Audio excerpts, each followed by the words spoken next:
set the meeting up.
Good evening and welcome to the 35th meeting of fiscal year 2025 for the Milton Planning Board. At this time, I would like to now call the meeting to order and begin by introducing the members and our staff. We can start with Cheryl, if you'd like to start. Sure. Cheryl Tagayas, Secretary. Sean? Sean Fahey, member. Meg Yiltfield, member. Jim Davis, member. Great. And Meredith Hall serving as chair. For our staff this evening, we have Cheyenne. Diane Frazier, Assistant Director of Planning. Great. And I don't think Julia is on yet. I'm here. Oh, Julia's here. All right, Julia, if you'd like to introduce yourself. Sorry. Julia Getman, clerk. Terrific, thank you. Now for the administrative items. We don't have any minutes to approve this evening, so we can move on to the discussion of our next meeting dates. We have a community forum scheduled for April 17th, which is going to be on MBTA zoning, and it will be at the Council of Aging at 7 p.m. And then our next regularly scheduled meeting is April 24th. So those will be the next dates. We can now open up for citizens speak. If there is anyone online or the public who would like to speak, please raise your hand. I'm not seeing anyone in the public in person, but if there is anyone who would like to speak on anything that is not on the agenda, please raise your hand. We have two hands, so the first is going to be Anthony Larkin. Okay. Welcome, Anthony. You can state your name and address for the record, please. Sure, thank you very much. Hi, my name's Anthony Larkin. I live at 1061 Brush Hill Road with my wife and daughter. We're neighbors to Mr. Urkovic and Ms. Leo and also Mr. Kamek, who spoke during the meeting earlier this week. I first want to say I just have a huge appreciation for the planning board and its members. I think you have an incredibly difficult task at hand, and I thank you for all the time and effort that's gone into the planning so far. I think there's zero chance you're going to be able to make everybody happy regarding the MBTA Communities Act and compliance, but I think the best possible outcome is one that brings common sense and protects our community over the long term. I'm speaking up tonight to bring some additional perspective to the planning board to further help with the analysis, particularly around the proposed Reedville Station subdistrict. So I have a couple points to share. One being that due to the Neponset River and the surrounding wetlands, the actual walkability and access to transit and amenities from that proposed Reedville substation or subdistrict doesn't, in my opinion, meet the proximity requirements. Even though it's technically within the half-mile radius as the crow flies and outlined in the requirements, the pedestrian route, if you map it out, is almost a full mile and takes almost 20 minutes to walk because you have to go out and around the Neponset River and the wetlands, and that crosses major boulevards and multiple busy intersections. And in my opinion, against the spirit and intention of the MBTA Communities Act, which is to build contiguous communities in proximity to transit stations. And Zoe, who I think has been doing a great job from Utah, used a similar argument to remove a lower parcel from the Blue Hill Ave Station subdistrict proposal, citing that it's not contiguous with the others and it has multiple crossings over busy intersections. I think the same is true for the entire proposed Reedville Station subdistrict, and the same logic should be applied and exclude it from the proposal entirely. Now, the other thing that's important when you look at this area, the maps that you've been using in the decks and the graphics are difficult to see the actual topography of the land. But if you look at it in a satellite view in the map, and if you actually come walk the area, you'll see how densely wooded those lots are and how much the wetlands are bordering those lots. Many are adjacent to the Neponset River, and any development there would have a negative environmental impact. The wetlands also restricts access to the parcels. So not only the southernmost parcel that was recommended for removal, which is actually my home, also the second southernmost parcel has a very circuitous driveway that runs all the way up to the bottom of Big Blue. And there's a guardrail that runs all the way along there because it's a very steep embankment down to the wetlands, making access to that parcel, one, either having to destroy the wetlands or somehow gain access, which would be difficult. So then if you exclude that parcel as well, you're looking at only 6 smaller parcels.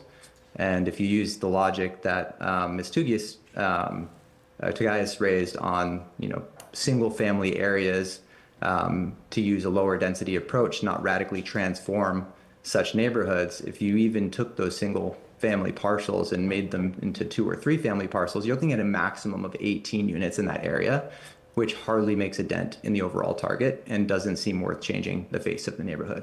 So lastly, I'll just say I'm in support of working towards compliance, but I think it's important that we avoid the practice of spot zoning in order to get there. This is more than just a mathematical exercise, getting numbers to work without fit. This type of development and zoning needs to be done responsibly. Multifamily zoning should be focused on extending or increasing density in areas where multifamily zoning already exists or adjacent to commercial districts and directly adjacent to transit. We should not be spot zoning high-density housing into green space, adjacent to protected wetlands, and transforming neighborhoods into mini cities where it's not reasonable in proximity to transit, especially if it's heavily wooded and teeming with wildlife. So thank you for listening tonight. Great comments, thank you. And next, Cheyenne? I don't see any hands up. There were hands, but no Okay. longer. Okay, and we will allow. Okay, the we list- have Bernadette raised her hand again. Okay, is Bernadette? Hi, Hi there, welcome. thank you. Sorry about that, I lowered my hand.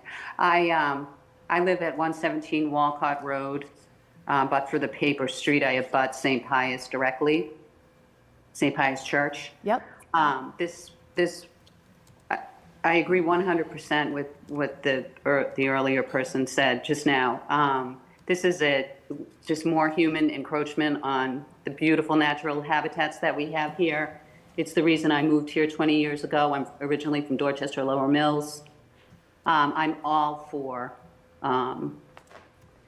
complying, and I understand the need for housing, but I agree that it should be compatible with in areas where there is that type of housing.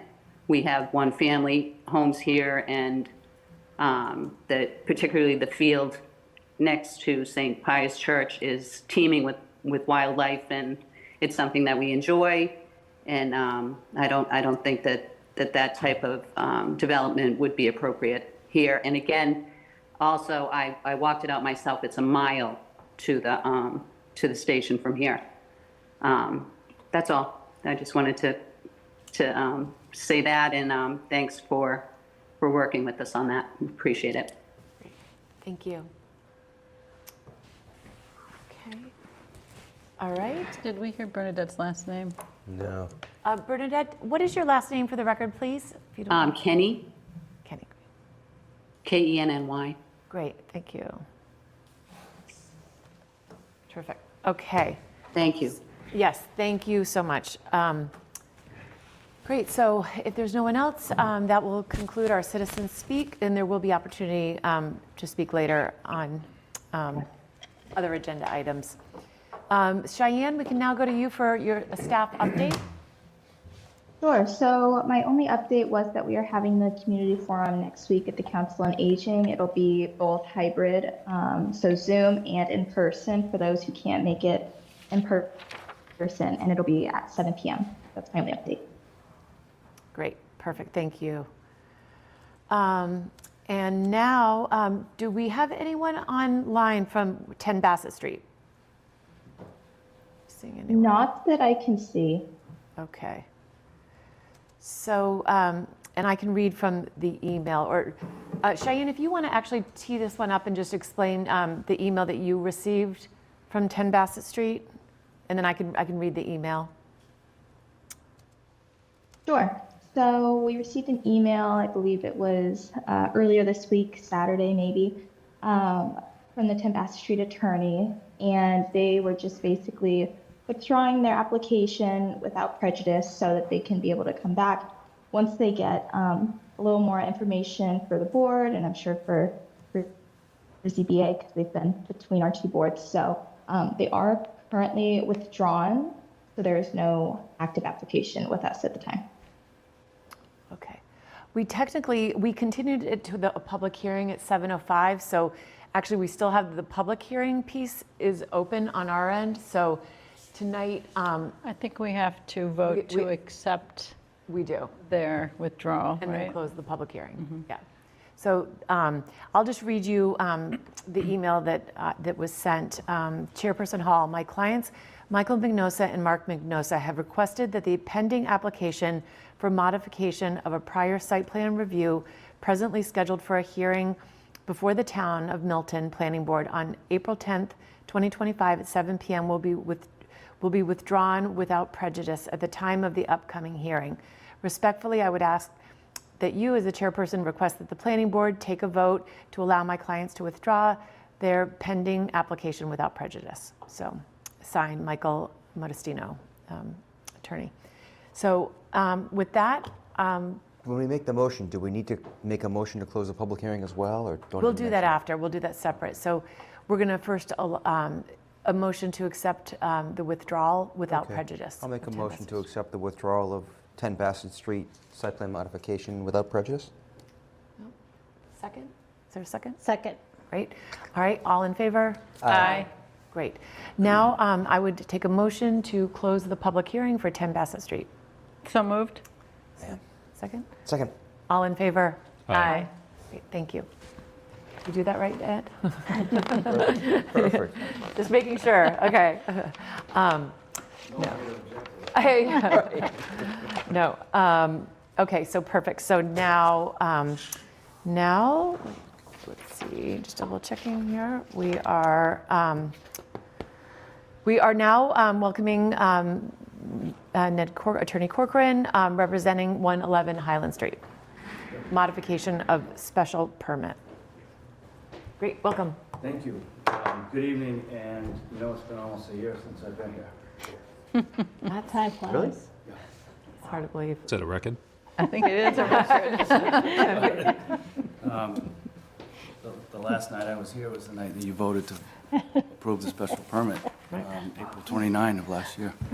And we're back because a whole lot has happened in the interim, all of which has arrived at all objections to the plans that were submitted having been addressed, dismissed, whatever, and I'll go through quickly the litany of that. But if you recall, the special permit itself contemplated an amendment to the final plan set based on the fact that we were under appeal of the order of conditions issued by the Conservation Commission in October of '23.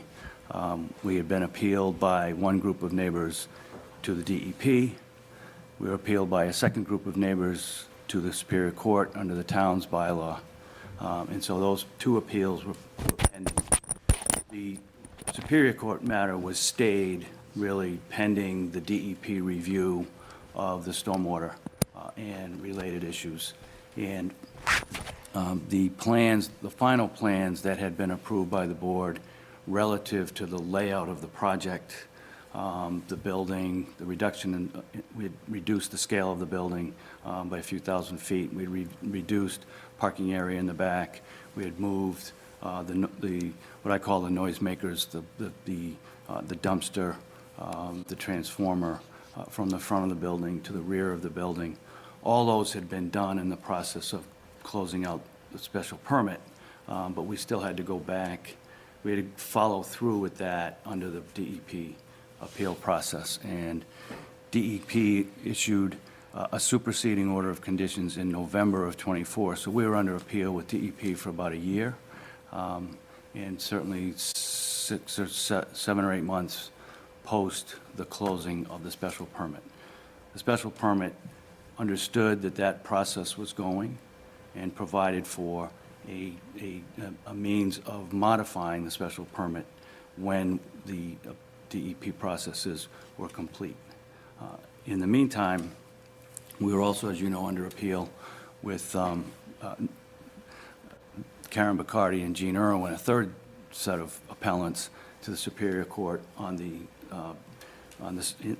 special permit that was granted, and we're gearing up recently for pretty significant discovery leading to trial, and we arrived in March at a settlement with them, and the result of which is that that appeal was dismissed.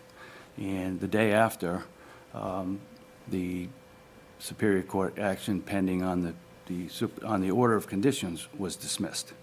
So as of March 18th, there are no appeals pending. There is nothing hanging over the project. So Paul Avery is with me on Zoom. He can walk through quickly the minor modifications to the plan set so that you can see the changes that were made in accordance with DEP's process.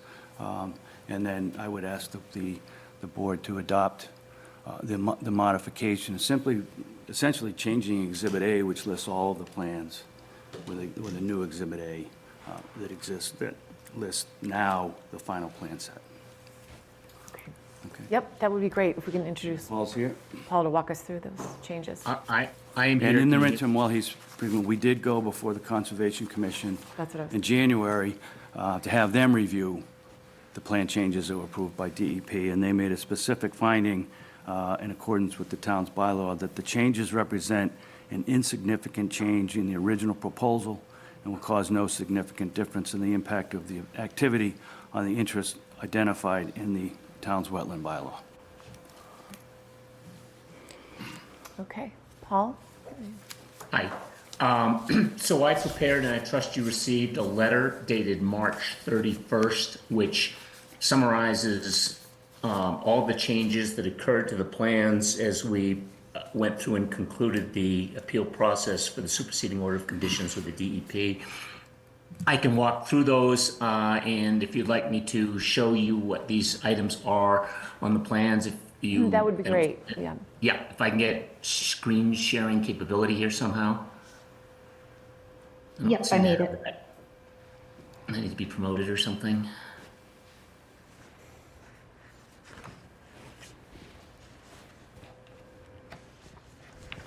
It doesn't let me promote on here, but I can pull up the letter myself.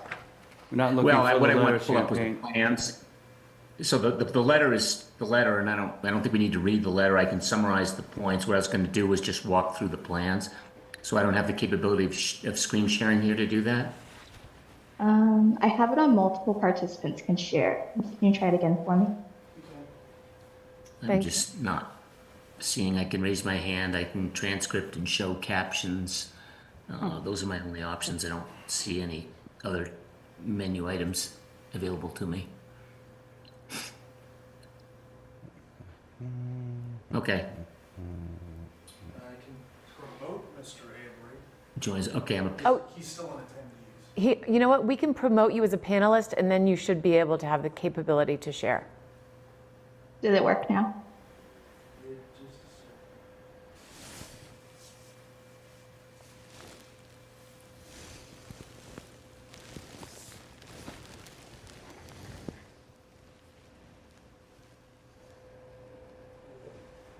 Here we go.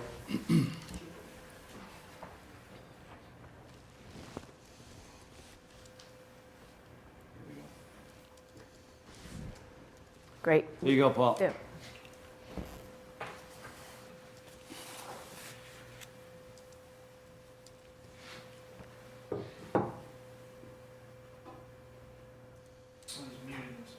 You Oh, muted thank you. yourself. Yeah. Can you hear me? Yes, now we can hear you. Can you see the screen? Can you see the screen? My screen with the Yes. plan on? Great, yes. Okay, great.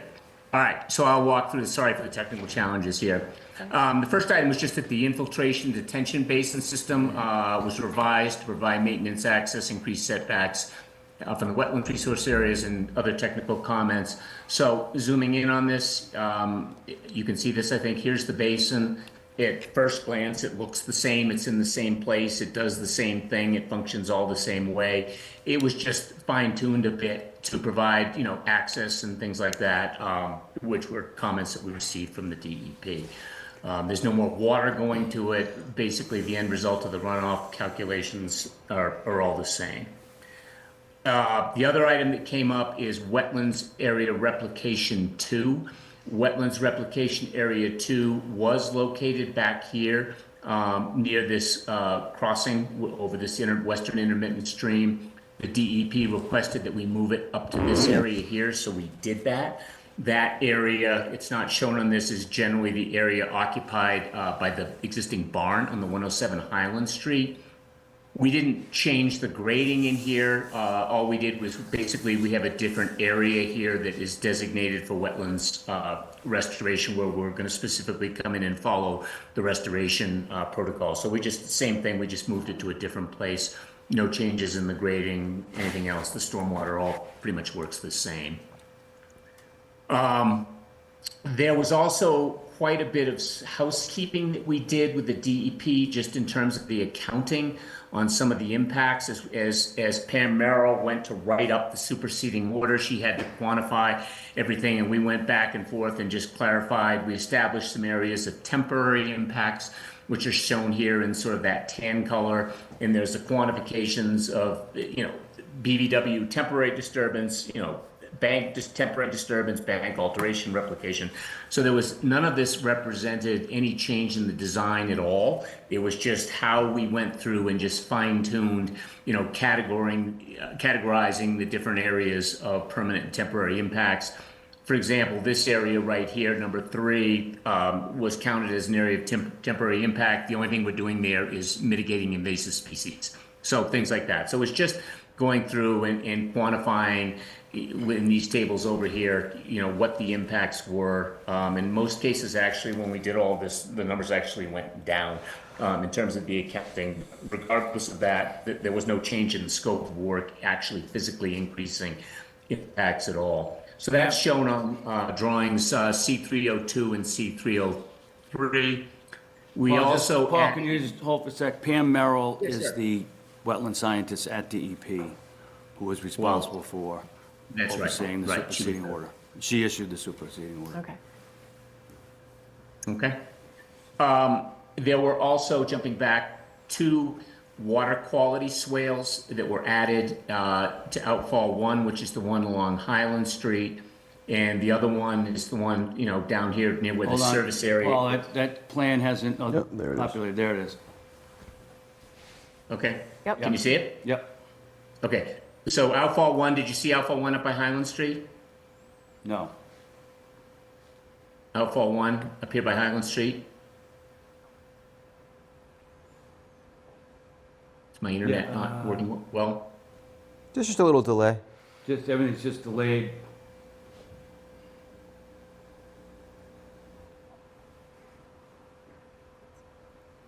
Yeah, I got a outfall 1 up in the upper right corner. Yes. Outfall 1, Yep. yes, we see that. Got it. Right here, okay. So they just did some grading in here and created this, and this is, it's just polishing, water quality polishing, that's all it is. Provide, further treatment to the runoff before it goes into the wetlands area beyond.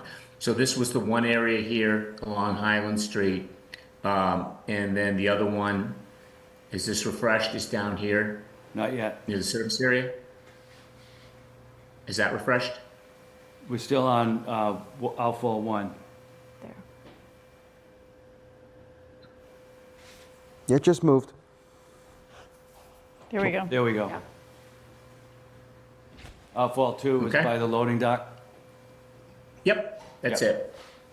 Okay, and all this stayed out of the non-disturbance zones and all that. We were able to put these, polishing features in there to improve the water quality. And Paul, that outfall 2 is in the area where the dumpster and the transformer was formerly located. Yeah, pretty much spot on. I mean, I think if you overlaid this, that's exactly what you'd see. Okay? Because we were able to make room there. As a result of doing that, we were able to make room to put this in there. Okay? Any questions on that one? No? No. All right, so I don't know if it's slow on the uptake here. I don't think it's particularly critical, but on sheets L104 and L105, there are procedures that are unique to several of the specific invasive species control areas. And exactly what procedures were going to be used in those areas. So if my screen is refreshed, you're going to see an example of one of those. This happens to be area 1. And we went through and just worked out exactly what procedures we were going to use based on, the nature of the invasive species that were in there, but also proximity to other activities. So in some cases, rather than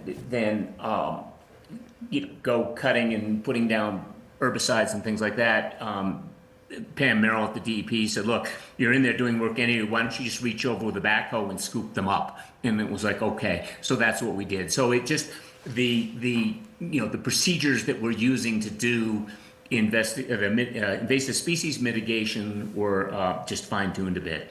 And then lastly, some of the limits of work in various places just got revised as we move things around a little bit in terms of where we were doing work and where we weren't. But that's it. Again, as Ned summarized it, if you look at the project itself, in terms of the building, or the grading of the site, or the traffic circulation, or any of those things, nothing changed. So it's just some of the little bit of the stormwater management things and how we accounted for the impacts. That's it. Any comments from the board or questions? Yeah, can I just ask a question on the third paragraph of that invasive plant species control measure? It says that the invasive species and replication work shall be monitored annually for 2 years or until they are deemed to be successfully established with native plant species. Who is going to deem it to be successful? That's a good question. I would presume that would probably be done in coordination with the Conservation Commission. Ned, what's your interpretation on that? Yeah, I agree, and we'd have to establish that it has been done in order to get a certificate of compliance from the Concom when the project is finished. They have a general rule that requires a 2-year post to establish that 75% of species are surviving, and in this case, it's a more detailed requirement that you have to go beyond if it deals with the invasive species removal. So there would be an item that we would have to establish in order to get the certificate of compliance. And either our wetlands folks or our engineer would have to certify that with their stamp. So to me, these seem like they're all improvements to the project, especially the water quality, additional purification. I just have a quick question on the Yeah. wetlands restoration. It looks like most of it is done in the back. Is there any of that brought to the front at all where it would remove or affect the plantings that are creating a sort of a buffer to that long causeway? Or is it all in the back? There were some minor adjustments to the planting plan, in this area here. But again, just there were some of just there were no plantings proposed where we're doing the wetlands restoration area here at all. And then just a little bit of adjustment of some of the trees to make room for the water quality swale that goes in there. So when you say adjustment, did you remove any or just kind of move them around Just to the moved them same around. count? Okay, that's fine. Yeah. All right. Okay, I'm good. Okay. All right. So what does our motion need to be to, The motion would be to approve the amendment to the special permit, adopting the final plan set as Exhibit A. Can I ask a question, Yes, Meredith? yes. Just before we get to that. So Ned, just in terms of the whole project, would you mind just updating not only us, but anybody listening tonight on where the project's at, what other approvals are necessary, and what the path forward might be? Because I think if we don't ask you to do that, we may not get that information. Would you mind helping us all out? Happy to. So the big news for the project is that all of the appeals have been dismissed or successfully prosecuted. There were 3. There was the neighborhood appeal of the order of conditions. Superseding order was issued by DEP. There was the appeal to Superior Court under the town's wetland bylaw that was dismissed on March 18th, and there was the appeal of the planning board special permit that was dismissed on March 17th. So those are all done, complete. We're now, the next major step on our side will be to take the conceptual plans, not conceptual, but the plans of the building and the project and develop construction documents, and then submit for 2 things. One will be a demolition permit for the remaining house and the barn and the shed, and then a building permit to do the building and a permit with the town for the site work. There's also the permit to open the street, to put in the sewer. My best guess at this point, and given the fluctuation and what's happening in the economy and interest rates and whatnot, is that, that process will take 6 months. Let's say, in the fall, they might be ready to start clearing and grubbing. But they may wait till the spring. It just will depend, on the weather, when and what's the best time to do the site work. But I would imagine that a year from now, they'll be in pretty full bore. There is a meeting taking place early next week between our landscape architect and Karen Bacardi's landscape architect to look at refining planting plans on her property, not within the four corners of this property, but one of the pieces of the agreement with her in the resolution was that we would get together and cooperate in revisions to that planting plan. To the extent that we can, the work on her property will commence roughly at the same time as we start work on the property, so she gets the benefit of the additional screening associated with those plantings. So the next steps are sort of apply for building permit, demolition permit, other permits with the town to get going with the work. And that's 6 to 9 to 12 months. I don't think you'll see anything happening between now and the fall. There's too much architectural detail, engineering detail, too much of that stuff to do before they'll get, the town wouldn't be in a position to approve much of anything. I mean, they presumably could go in and start clearing trees. That would be the earliest to do it. But they're basically, the schedule, as I remember, is to work your way into the site and then work your way out. So that initial phase of work is really going to be about the crossing the first wetland, building all that in so they can get inside of that with heavy equipment, and then start up, go, and then the next crossing to the rear parking area, because that'll be an important area for construction laydown for heavy equipment. And then, up into the hill where the building is located. So, and then ultimately work your way out. Probably assume 2 years construction once it gets going, give or take. So it's reasonable that it probably doesn't start for a year. Yeah.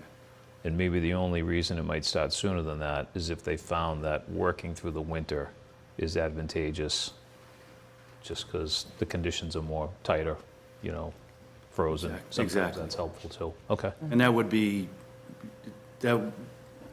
presumably that will be all about entering and getting the first two crossings set, so that you can do, the building work would be, sometime after that. Okay, great. Yeah, thanks for that. So there will not be too much clearing of land too much in advance of when the project starts, because we've seen projects, where they go in and clear the land, and then for some reason their financing falls through, or there's a delay in their contractor, and then you're looking at trees that are, just cut halfway. So we don't want to be looking at No, that. this will be a very tightly financed project, and it will all, once they start, they will go. And they'll go and there'll be a very tight schedule as to how they do it.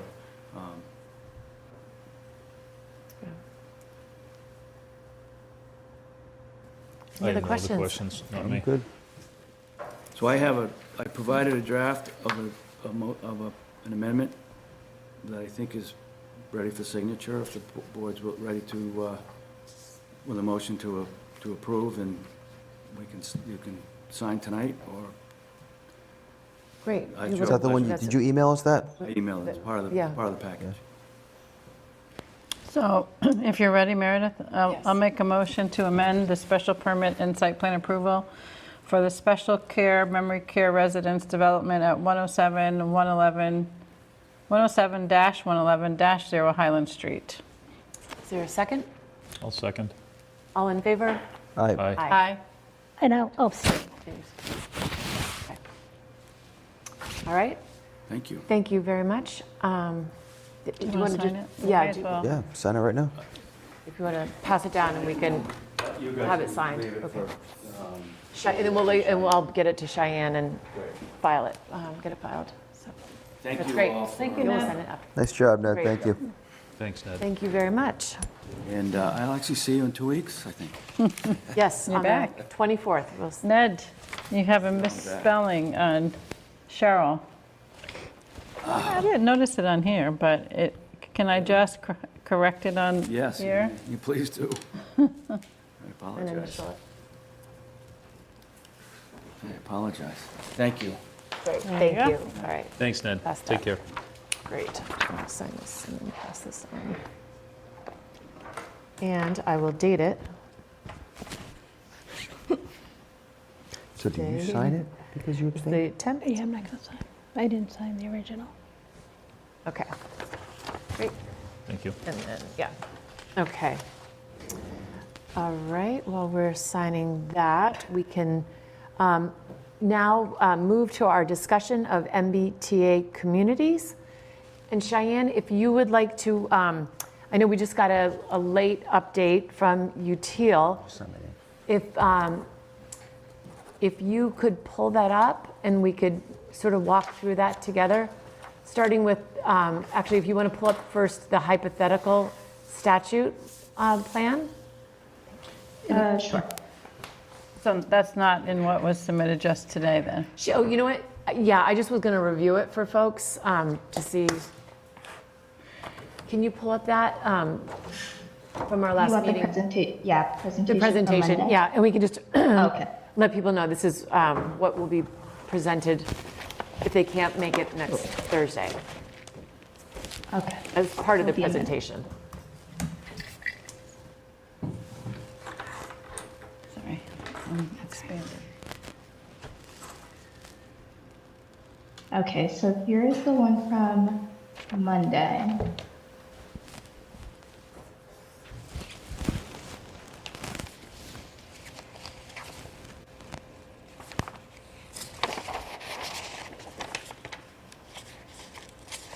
Okay, great. And we can move to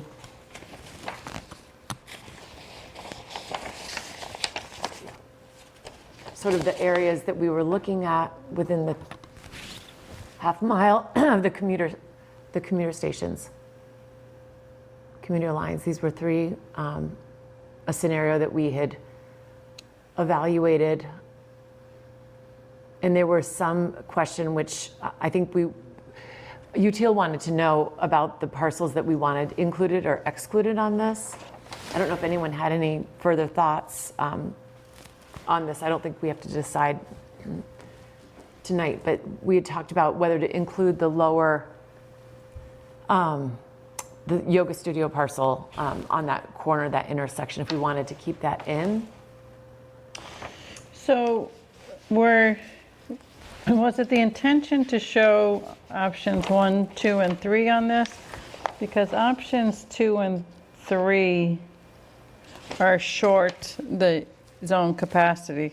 So I'm just wondering whether the focus for next week should be the option 1, because it does, well, Meet the zone. it meets the capacity as calculated by the method that was used to calculate, Right. okay? So So this is option think- 1 on here. I think we would. I yeah, would so think I'm just, that would so be- that we don't confuse folks. Right. I think it's best not to include the ones that don't meet in all three Yeah, categories. 15 Because we're going what to, you're there's going to mean- be so many options, it's going to be too Exactly. confusing. And what you're referring to is the 15 units per acre, a minimum. Yeah. Yeah, so that's just for the I think public who are it was watching. the 563. There's a question about how that number is calculated that we can get to. But Yeah.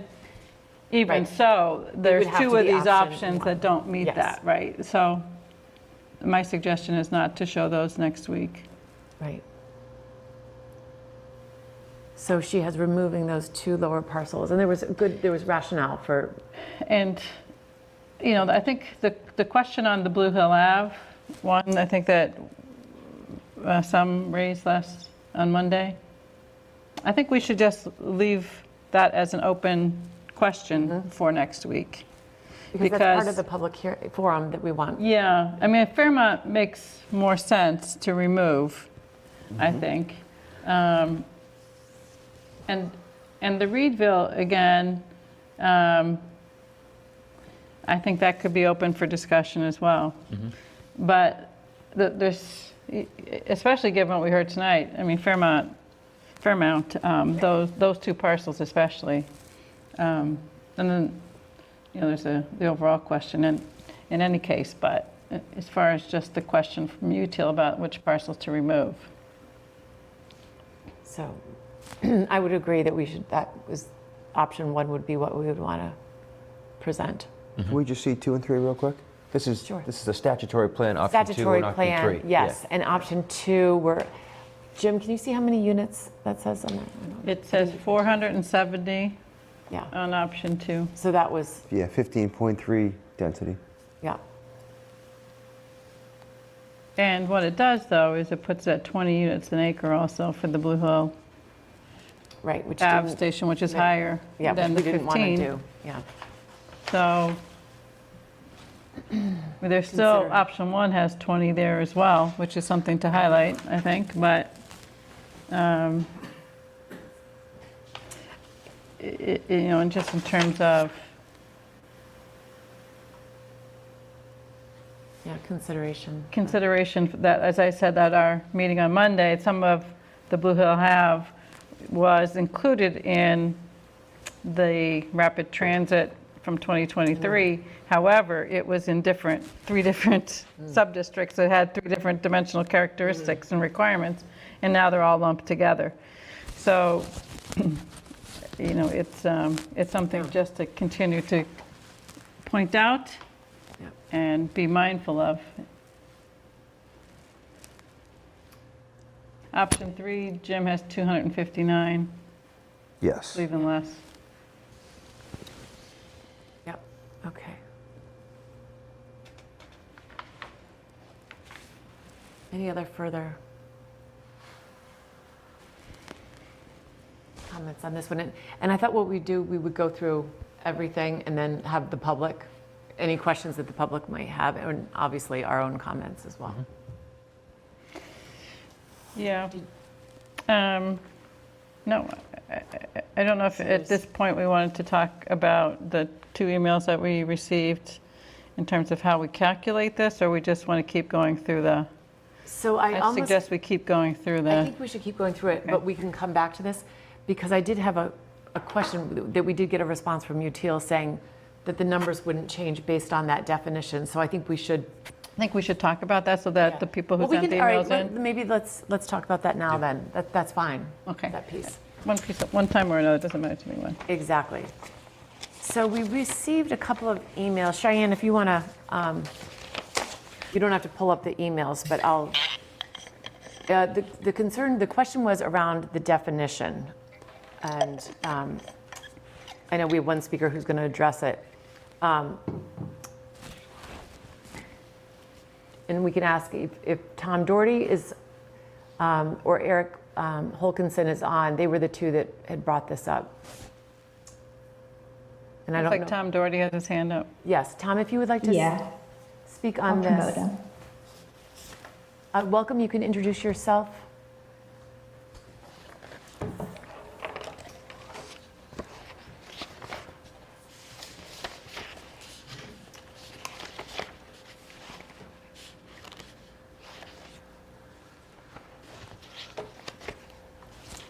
Great, Oops, he's muted. welcome. Tom Doherty here, can you hear me? Yes, now we can hear you. Maybe you. see me? Welcome, yes, Yes. we can see you and hear Yeah, you. well, hearing is probably better than seeing, it's to me, but, thank you. Yeah, I could maybe deal with that first, right? As I pointed out, the statute plan as presented by UTL had incorrectly omitted the statute's definition of multifamily housing. And so that needed to be redone, and I can just give it to you briefly. UTIL's cover page in its hypothetical statute plan for Milton states, quote, definition of multifamily, and then it says, since this term was further defined in the guidelines as 3+ units, but was not defined as such in the statute, we are assuming that 2 units on a lot would count in this hypothetical scenario, close quote. Actually, the way it works is that statute, chapter 40, its definitions are in, you have to go back to section 1A. And that's a whole list of definitions, and I'm not criticizing them, but that's just the way that statute and other statutes, but not all work. When you go back to the definitions in the statute, it's there. And when they are assuming that 2 units on a lot would count in this hypothetical scenario, that's incorrect. The words of the statute, it defines with a specific definition of multifamily housing in Massachusetts General Laws 40A, Section 1A, the definition section. Quote, a building with 3 or more residential dwelling units or 2 or more buildings on the same lot with 1 or more residential dwelling unit in each building. That's the definition, and that applies to chapter 48, Section 3A, part of that same statute here. That's how the definitions work. And as we'll come back to, incidentally, that was enacted on January 14, 2021 in the Economic Development Bond Bill, which was the same day that the statute section 3A that we're talking so much about elsewhere was enacted, and that becomes important later. But in any event, I think UTIL would then go back and check to see what the difference of that assumption makes. And as I understand it, they have said that it didn't make a significant difference. I'll stop there. Great, thank you. So we'll get clarification, and maybe they can answer that question at the forum on Thursday when they go through that. Yeah, I think some of maybe the confusion lies in the compliance model, the way it does the calculation, and the way they have to kind of define their own way of doing the calculation here, because there's no compliance model that contemplates this way of doing it. So in other words, like the compliance model would kick out ineligible sites that wouldn't contribute to the district, where there's nothing here to kick those sites out. And so, but certainly the definition correction should be made. But I can understand why it doesn't necessarily. They replied that it doesn't make a difference because the compliance model isn't kicking anything out, since they're not running it through that model. They're not running it through. But I would think that would have to revert them back to the statute. But Tom, if you want to comment on that. Yeah, I think both of those are correct. I mean, I think that it refers it back to the statute, but then also the model itself, it didn't make a significant difference. But they can address that themselves. Okay. So we'll put a pin in that. All right, Tom, thank you. I know we'll have you back to speak a little bit later as we run through this. Yeah. So if there was anything else you wanted to add to that, or no, I think that's good. Okay, great. And I think they came up with 779, total model unit capacity, with the requisite density of 15 units plus. So that is what it is. Yeah. That was okay. Great. Thank you very much. Yeah. All right, Cheyenne, if you could go back, and we can move to the hypothetical adjacent commuter. No, they made some adjustments. They did make some adjustments. So can you pull up the most recent? They sent just before our meeting. You want the one from tonight?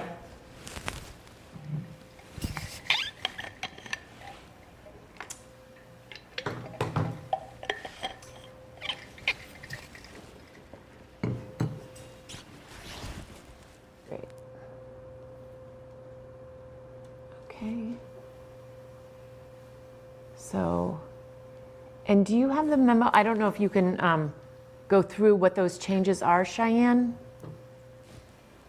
Or is that hard to do with sharing the screen? I'll have to stop sharing the screen, Okay. or I can try and pull it up on my phone. Well, I think we can just read through it, right? Do you have it? Yeah, I do. I can pull it up. All right, so I'm going to use the most recent one. Okay.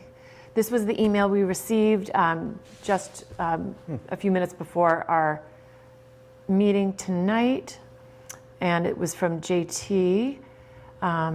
Cheyenne, please consult this attached deck instead. Very minor correction to the annotations on slide 2. Not all changes were highlighted with the orange outline. First, adjacent community scenario, slide 2, aligned Blue Hills Parkway minimum lot size with Elliott Street Corridor Tier 1, 7,000 square foot minimum, and increase the paper mill as needed to hit compliance target. Cells outlined in orange reflect these changes to unit capacity for those districts, as well as the necessary changes to input parameters to achieve those numbers.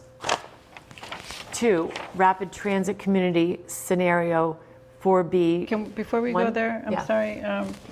Can we Do you wanna talk slow down? about this one first? Yes, first. Yep. Yeah. So, what we had before for the paper mill was 109. So this Mm-hmm. one upped by 20, which is, I think, what we were talking about, right? Or close. Mm-hmm. I think we said, JT had advised we could go to 12 but during that, Yeah, that back and forth. But, Up by 30? It says 139 now, right? oh, sorry, yeah. Okay, Oh. yeah. I can't do math, apparently. Yes, you can. Yes, you and it's can. not even Visual. 10 You're o'clock. visual. I'm visual. I know. John's math. So 30 is more, though, than what we had, definitely more than what you talked about with the 12, right? But Yeah. that also dropped the Parkway from 235 that was here to 187, Yeah. which feels better to me. Yeah. Right. Going to that So- 7,000 minimum, It, square foot minimum. I guess the question is, this has 711 Randolph at 97, whether we should take some from Paper Mill and put it to 711. But Right. that would otherwise, I think be-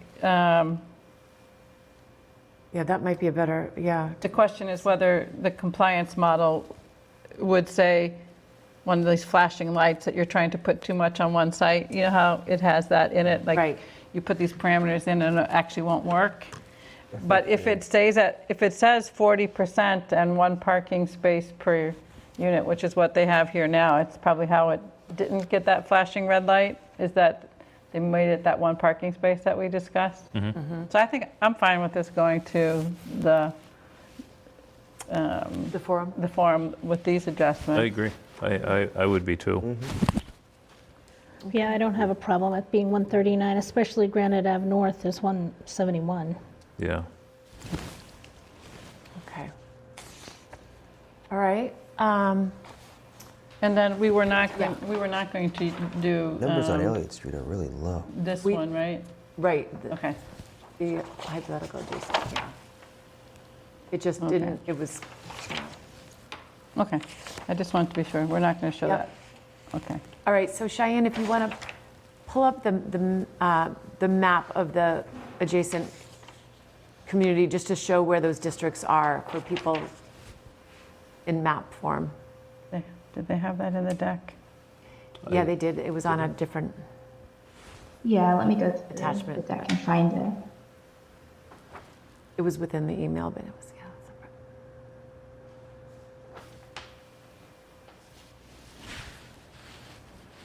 I think the map was in the one from Monday. I don't see a new map on this one. Or I think he sent it, let me see. It's not in today's email, Cheyenne. Yeah, I think it was from Monday. Let's see. Oh, I have it when I pull it up. I have it in mine, but Really? Let me see what in the last, yeah, Really?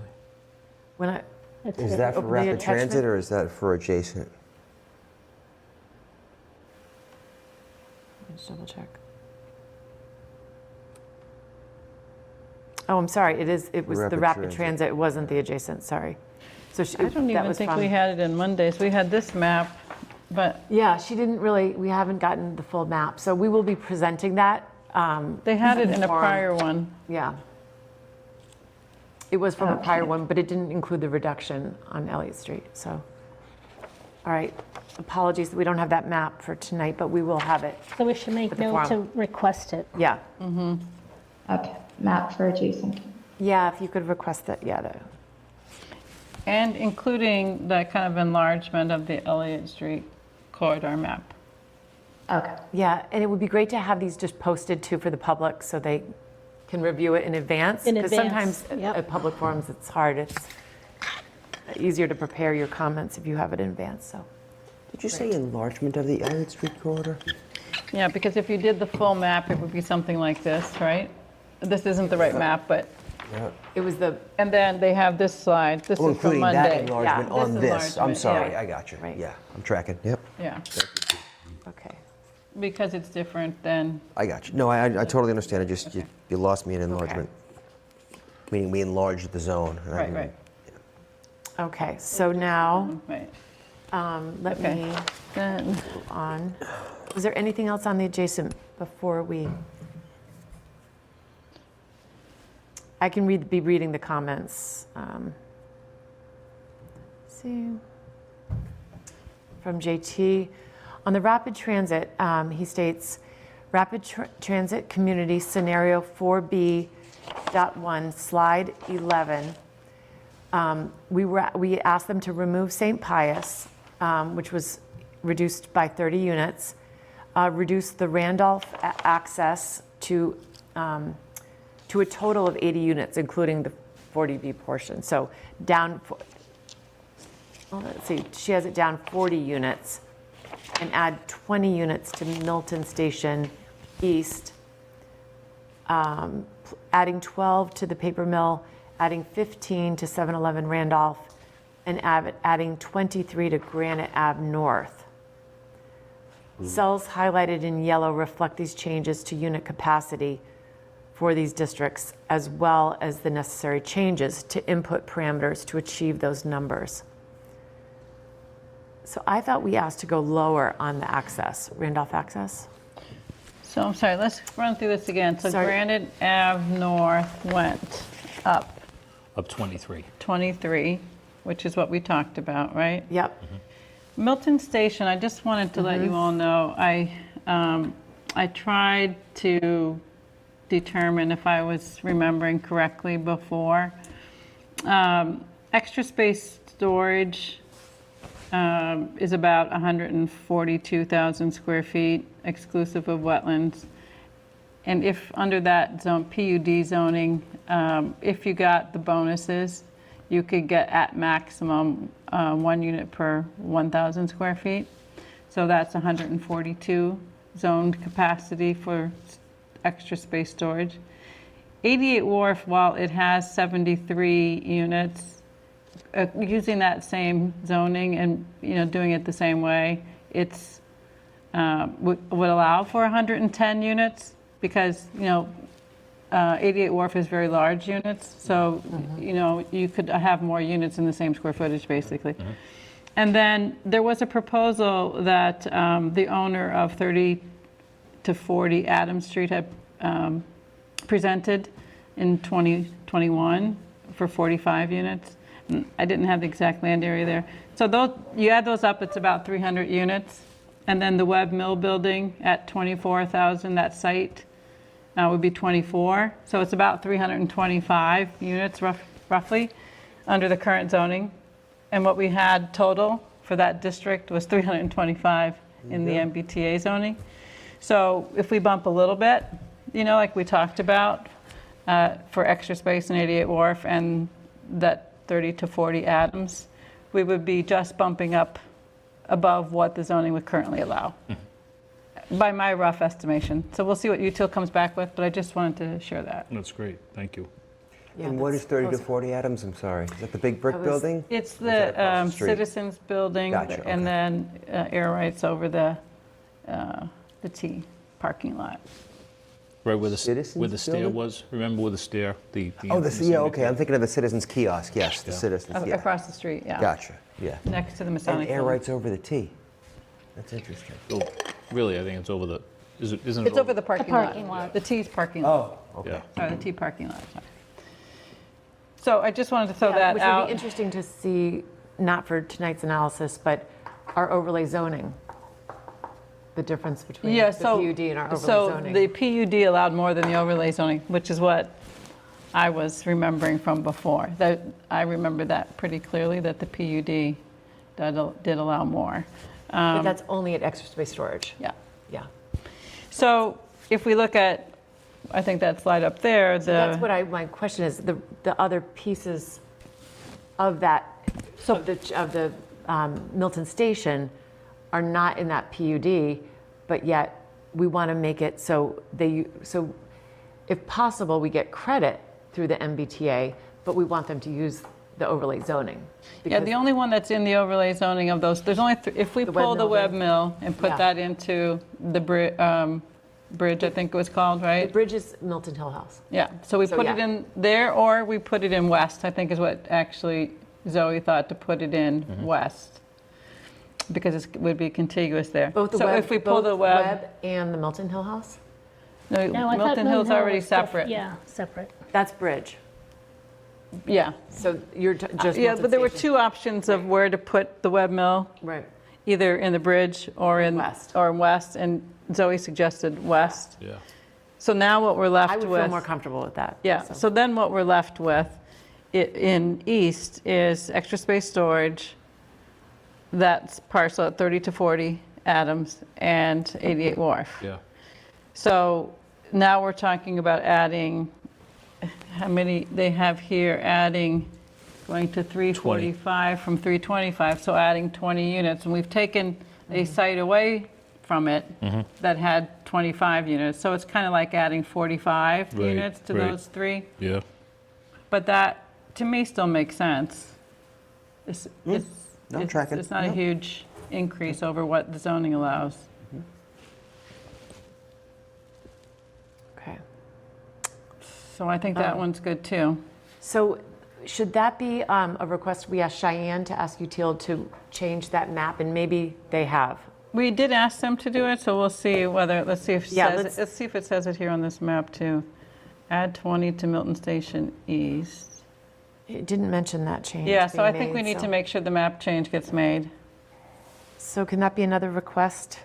The map for the adjacent and moving the web mill building Into into the west, the west, right. Milton Station West. Okay. And great. And now if you could pull that map up? Do you want to run through these first, though? Oh, yeah, sure. We can The go rest of through- them? Yeah. Okay, so then we went on the paper mill. We added 12 to the paper mill. We added 15 to 711 Randolph Ave. So that puts it up to 130. Which is the same as the statutory plan, right, that we just looked at? I'm sorry, the Adjacent. adjacent that we just looked at, so both of those are the same, right? So- And adding 23 to Granite Ave North. Which is what we talked about. And reducing, And so where does that put us here? the So- Randolph access by 40. 40. Can you scroll just a little? All right. And 40 of those 80 are already approved. Correct. Yeah. So we reduced by 125 total. I'm trying to understand that. Or no, by zero? What? I'm not quite getting all my. It's 125 less than 2023, the select board's plan. Delta from target is 0, so it's the same? Yep. Minus- Exactly 2461. minus Yeah, it came 40. out. Yeah. That's great. So which slide are you on, Zoe? Zoe. 11. Cheyenne, sorry, I'm sorry about that. It's on I'm 11. on slide 11. It's slide 11, I'm on yeah. All 11. right. All right, got it. 4B.1. Delta from 2023 is 125, okay. Right. That's what I couldn't see that before, all right.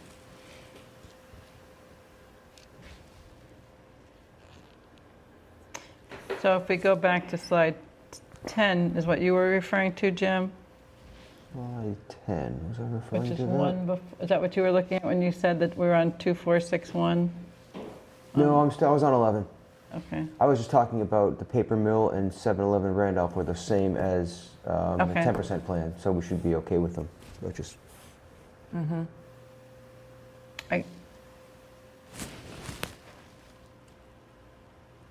Because I thought that by adding some to our mandatory mixed use, but I guess because we took some out, well, I guess I'm trying to understand the model density went from 18.33 to 18.15, but the total zone capacity is the same. So I guess that has to do with that mandatory mixed use that Zoe was referring to on Monday. Yeah, let me see if that's mentioned. Yeah. That would be, I think, something really helpful for Zoe to explain at the forum, the mandatory mixed use and what going to a 25% plan, how we have to pick. We can't keep guarantee that all of our commercial will be kept. Well, and that's one of the reasons that I supported removing East Milton Square. Yeah. Because we couldn't do Definitely. mandatory mixed use there. Right. Because it makes sense for other reasons, we're already zoning it multifamily, so capture those units, but we don't want to miss out on, or we don't want to lose commercial space as a Right. result. I mean, our business districts are small anyway, all of them. We want to hopefully protect. We want to protect all of our small businesses, Yeah. no matter where you are. So I think this is a good place for this to go get Well, public feedback. Yeah, I do too. Okay. Oh, and Tom, I know you would like to now speak because, we have some other comments that came in. And I'll give you the floor, Tom, if you want to go ahead with your comments on. Yeah, I think this is important to reiterate and stress now. Adjacent community plan elements could be used under the statute as it applies to Milton in addition to the statutory plan zoning that we talked about before, but cannot be used in substitute for it, for that statutory plan. And I mean, that's fundamental, and I've been trying to make this point, and I did in the email that I had sent, and last week we talked about the two elements, so let me just go through it. Milton cannot adopt a multifamily zoning plan that does not implement the exact words of Chapter 48, Section 3A. That's the governing statute. So let's focus on the statute, given that importance of that aspect that I just mentioned, because that's what's legally required to be focused upon first by the law.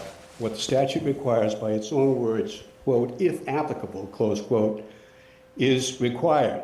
And as we'll see, the statute's specific wording is indisputably applicable to Milton. So here we go.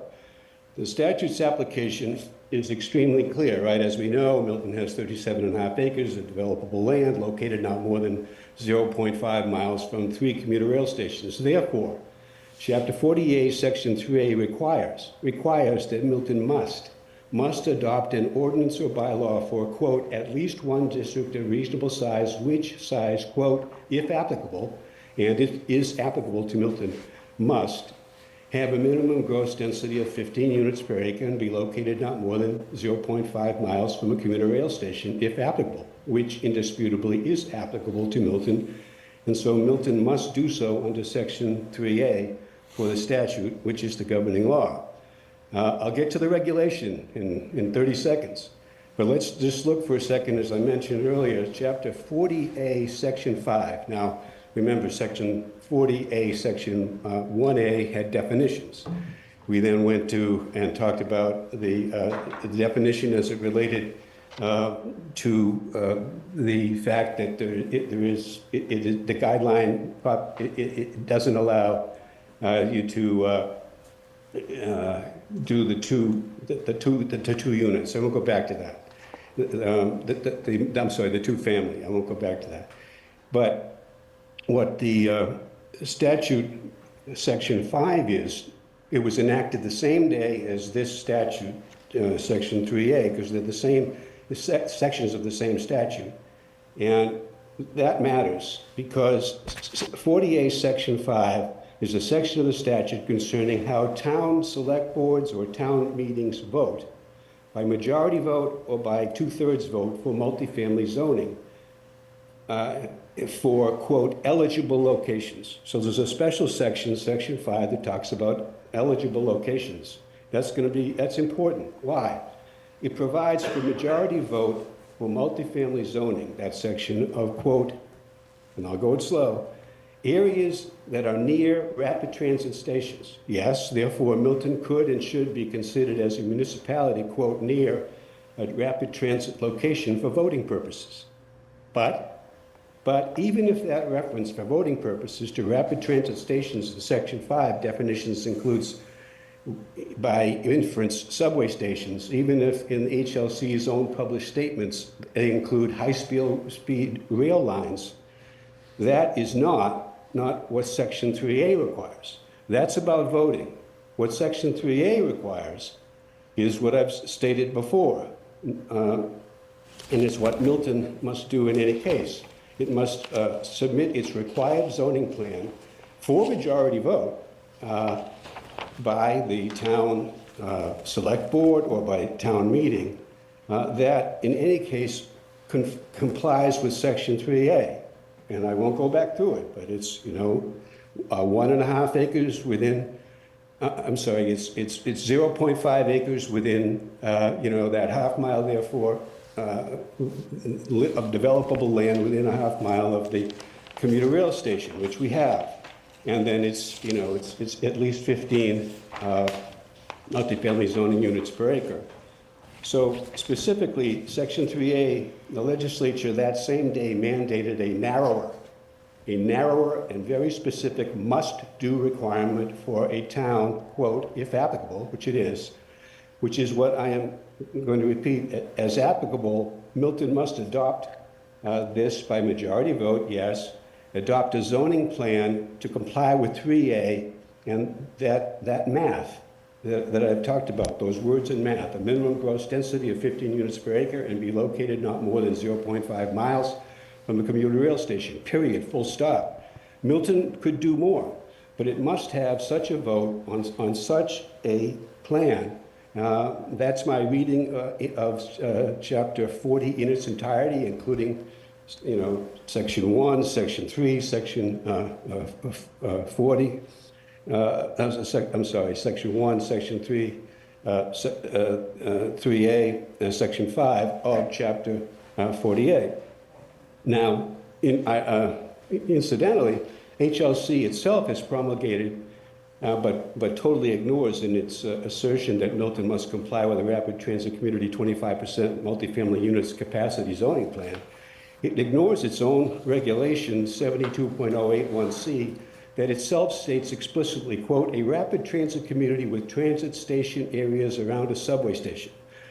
Let's assume even the cases were that Milton had that rapid transit station area around a subway station in one part of town. Even assume that. And then they go on, and a transit station around a commuter rail station in another part of town may locate its multifamily zoning district in either or both of station areas. Therefore, even if Milton did have a subway station within 0.5 miles of a subway station, which it does not, Milton could choose to locate as its multifamily zoning district within those parts of Milton located not more than 0.5 miles of commuter rail stations. And in any event, Milton must do so because it has no subway station, no ferry terminal, no bus station within 0.5 miles, but it does have a commuter rail station located within 0.5 miles. You apply that math in the statute, 0.5 miles, and the number of 15 units per acre, and you end up with the applicable and mandated zoning plan. So I just say that, I'll say it once, because there's this, there's been recitation at various meetings at the town, and God bless the residents who sort of say, look, they prefer, accessory dwelling, or they prefer the so-called rapid transit, 25%, and the regulations are the law. I'm sorry, if the regulations don't comply with the statute, they don't apply. That part of the regulations cannot legally apply. And in any event, what you've got is an overriding, concentrated, specifically applicable core element of a plan that must be voted upon, must be developed and voted upon. At the moment, UTL had 779 units, and whether that's the exact and relevant amount, that's for you and them. I'm just trying to say the notion that somehow adjacent community could be somehow a substitute for the core requisite statutory plan is incorrect. I'll stop there. Great. Thank you, Tom. Yeah, okay.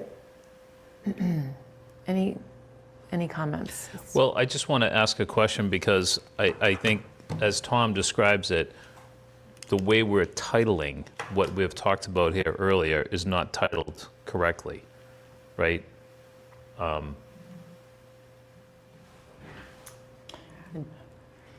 the way we're defining things. Well, Yeah.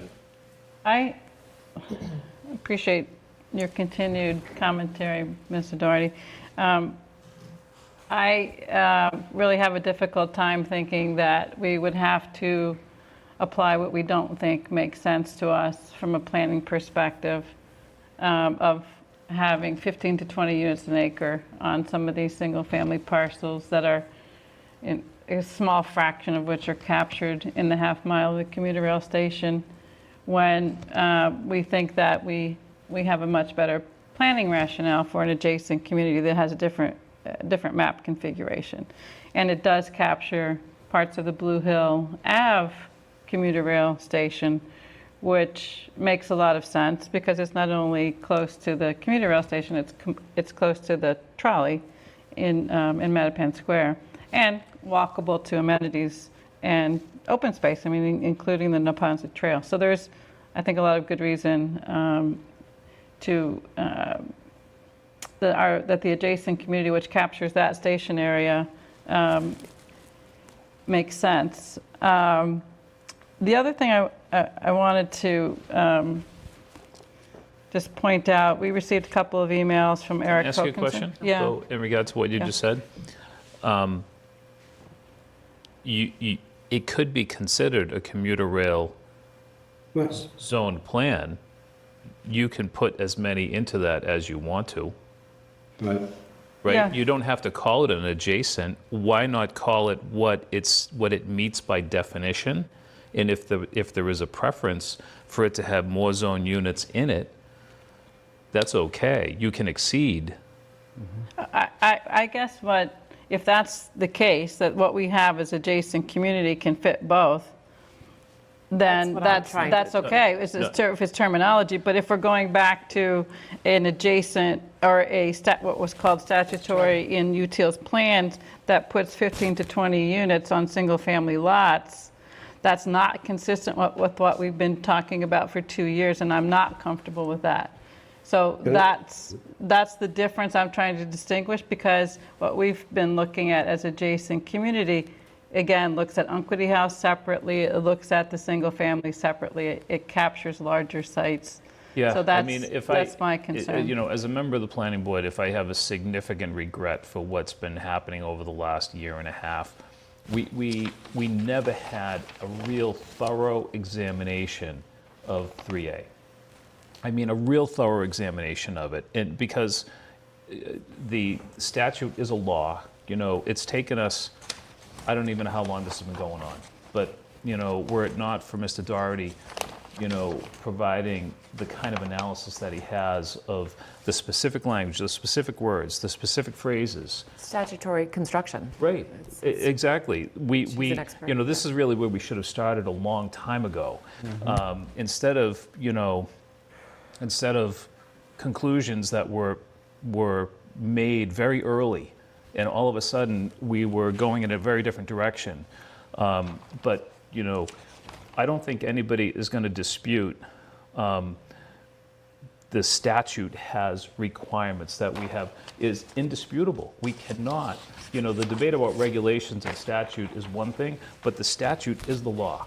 And, to me, it makes 100% sense that what's being described by Mr. Doherty, we are compelled. We don't have a choice.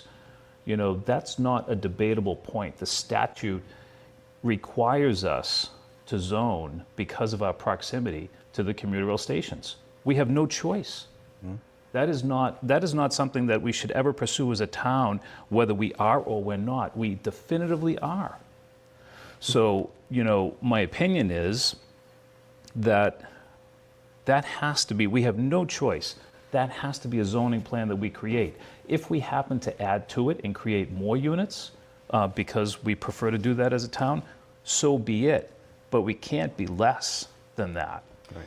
If we want to make sure that we're not in violation of law, we should comply with the statute. So coming back to the statute doesn't have something called developable area. It has no definition of the area to include. So we should be including roadways and everything except for wetlands, because that's what the statute says. So these calculations are based on developable area. So it's going to be more than 563 if we do it by the statute. Well, I would assume the statute would follow regular zoning, where you can't build on a road and you can't build on a park. You can't make that assumption, though, because Well, I think you have we can to in this case, because I couldn't go pull a permit to build on the road in front of 345 Center Street. I guess what's it's the way the interesting density is calculated. It could be, but we have UTIL, who has been working on this throughout the state, and they're not calculating roadways in public ways. That's because people are mixing the statute and the compliance model and the regulations.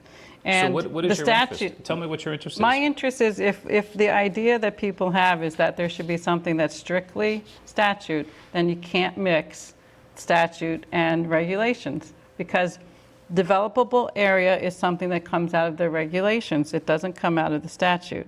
Reasonable size, as we all know, is not defined in the statute. And we know that the statute says that EOHLC is empowered to determine compliance. So we will not know whether anything is compliant with the statute if we don't know what reasonable size is, and we have no way, and if we say that HLC is not empowered to determine compliance. We are left deciding what we think is compliance based on our interpretation of the language in there, what reasonable means. And so I just want to be clear about that, because when we say, well, we have to comply with the statute, we don't really know what that means. We don't really know what reasonable size is. The statute doesn't tell us to take the area within a half a mile of a transit station, whether it's commuter or in any other mode, and multiply it times 15. I've said that before, because that would, if we did that and we were determined to be rapid transit, we would have a far higher number than 2,461. Yeah, it says just pick a district of reasonable size, which has to be 15 units per acre. And So we could choose what reasonable size is. We could just and say then the the Unkley House is HLC will it. still decide whether it meets the requirements or not, But right? we will be, It's not we will us be, to but decide. it is, because we're complying with the law. The statute is the law. Well, So that's We that's won't where be the this is final going. But Cheryl- arbiter Yeah, of that. Tom, let's see what Tom has to say. Sorry. Yeah, can I just say, look, there are situations, for example, and I sent it in my memo. Let me give you something in contrast. Section 72051A3, that's part of the regulations, okay? Quote, in all cases, at least half of the multifamily zoning district areas must be contiguous lots of land. That's an example of a regulation for which the statute gives HLC discretion to add a requirement that the statute does not interdict. Okay, and then with respect to those pieces of the statute I talked about, those are mandated. With respect to, therefore, what is developable acreage? Obviously both the HLC and the extant history of the town's own zoning gives some discretion with respect to working that out. But the core mandate here of the units with 15 units an acre within a half mile from the commuter rail station, because it is applicable, that's mandated. Whereas the notion about contiguous lots of land, that's discretionary within HLC. So I think, as I was saying, we're not going to know whether HLC is going to accept whether it's 563 zone capacity, whether it's 5 acres or 20 acres or 70 acres or 100 acres. And so we're not going to know what's going to be deemed compliant. So we need to use, I think, some planning judgment about what we think is the right area to zone and at what level of density. That's what we've been talking about all along. What level of density makes sense in the areas that are being contemplated. So I personally would like to get town council's opinion about That's what I was going to maybe about suggest. this. Yeah. And I still think it's important to go forward with the 3 kind of scenarios that UTIL's helped us get to as of tonight for next week. And then we can, once we get input from the community, we get input from town council, we can have further discussion about what's the best path. I certainly agree with that, all of that. And I do think that the core requisite elements will be very determinative of whatever the outcome is. And I think if you go back, I think, to the original intent of 3A, they voted on it, our legislators voted on it from a good planning perspective. Because every town is so different from each other that actually a good planning initiative is a half a mile from a subway, commuter rail. So built into the statute, I think, is actually good planning. It was the guidelines that were poor planning. And so I think if we just really do look at the exact words of the statute as our North Star, so to speak, it will result in a good plan. I think, though, that if we, again, I still stand with what I think we should do for next steps. Yeah. But it makes sense in what we're calling the adjacent community, and even in that much higher rapid transit, is trying to put zones in places that are good planning, that are convenient to transit.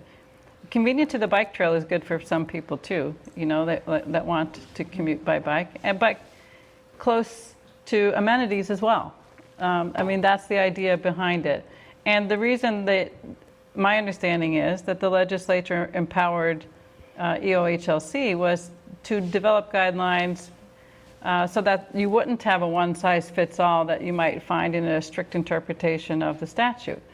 So 15 units an acre, for some places might be completely appropriate and you just put it everywhere, but that they gave flexibility to have it be as an average is to allow you to tailor it to places that you can have more or less that makes sense, which is something that we've been trying to take advantage of quite a bit. And also to have it be that you don't have to have all of it within half a mile when your transit is along your edge of your town, right? In this case, the commuter rail is the same as a trolley that way. Everything is on the edge of the town.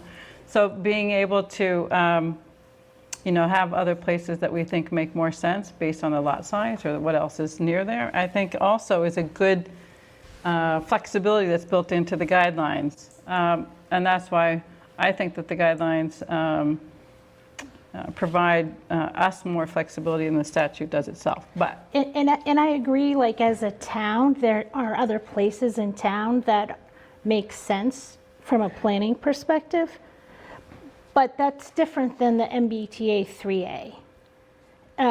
So if you just follow the statute, MBTA 3A, it doesn't say average of 15 units per acre.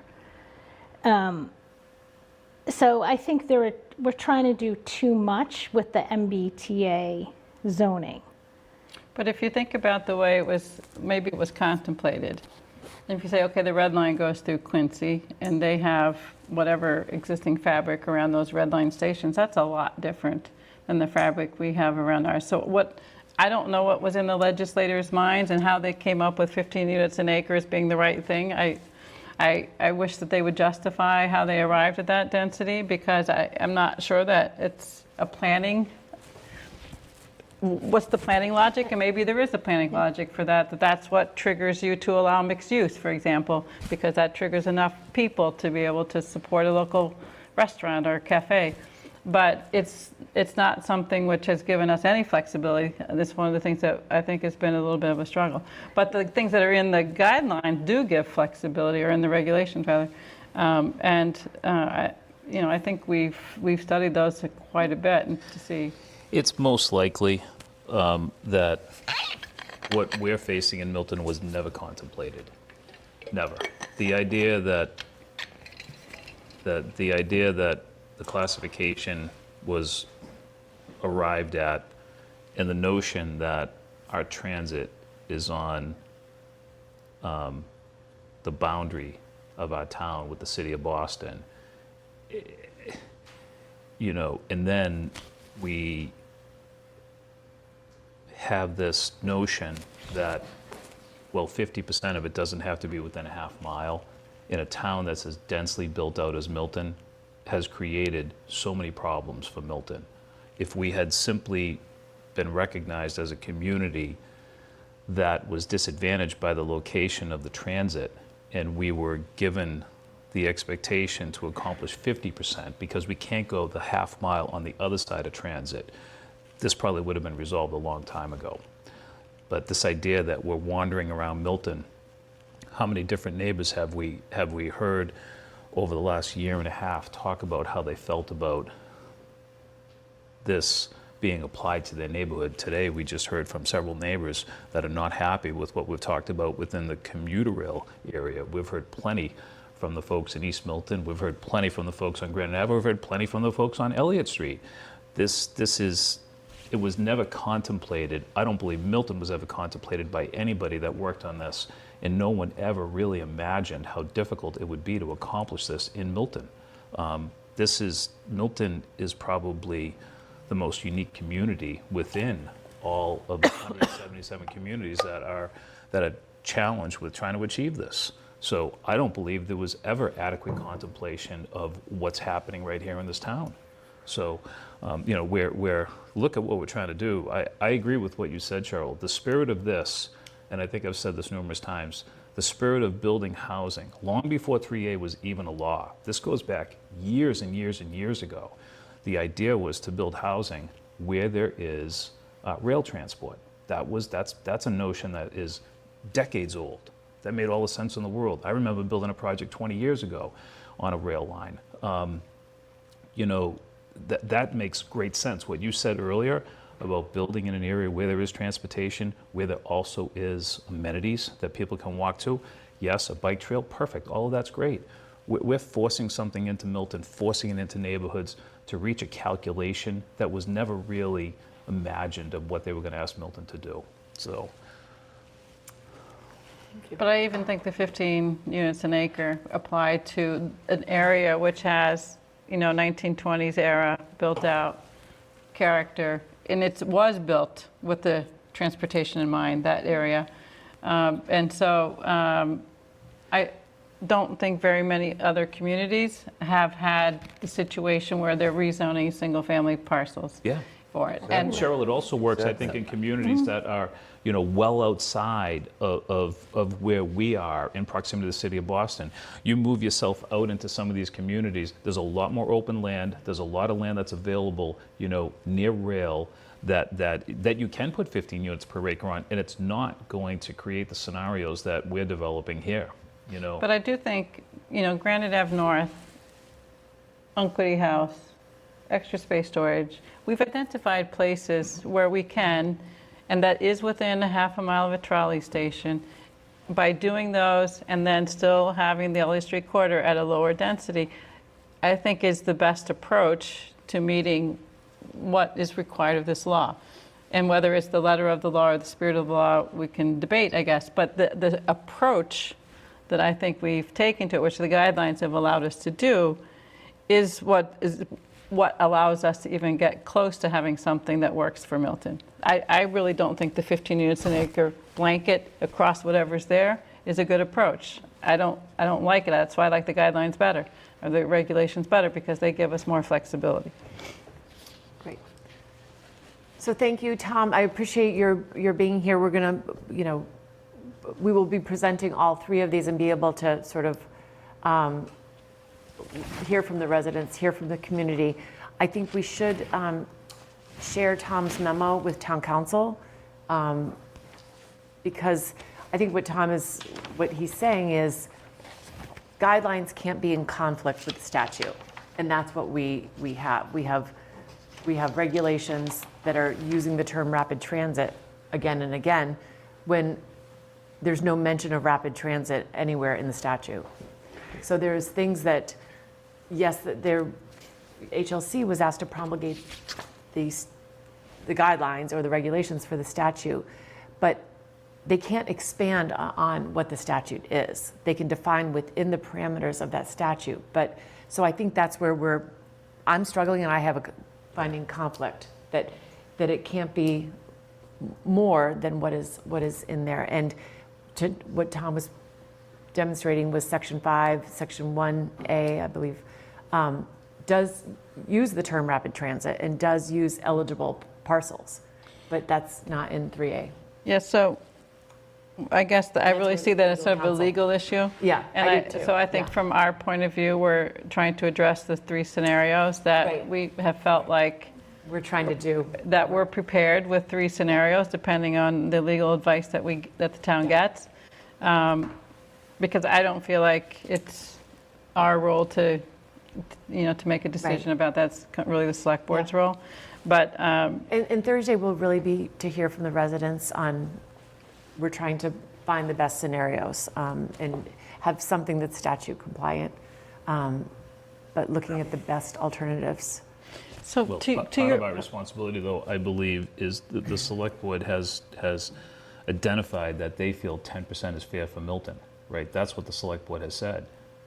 So when they say that, I feel our obligation is to get as close to that as we possibly can. Well, I think we have, as we said,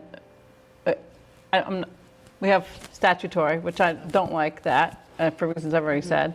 I think we have a reasonable adjacent community, 10%, and we have a reasonable rapid transit community that people can see how this would work and how it's different than what they saw in 2023. And if the select board, really, we have until July 13th to adopt zoning, right? We know that the final regs, the emergency regs have 90-day life. We expect the final regs Monday, before, probably, the right, 15th. next week. So we'll probably have them before the forum.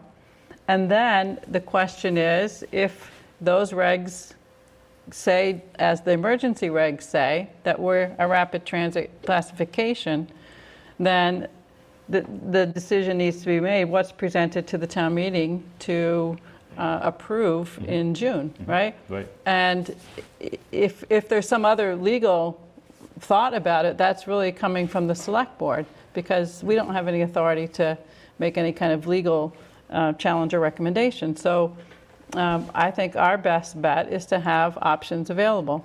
I don't want you to misunderstand me. I am 100% in favor of putting everything out in the public forum. If you think I'm opposed to that, that's the wrong interpretation of my point of view. I want to put it all out there.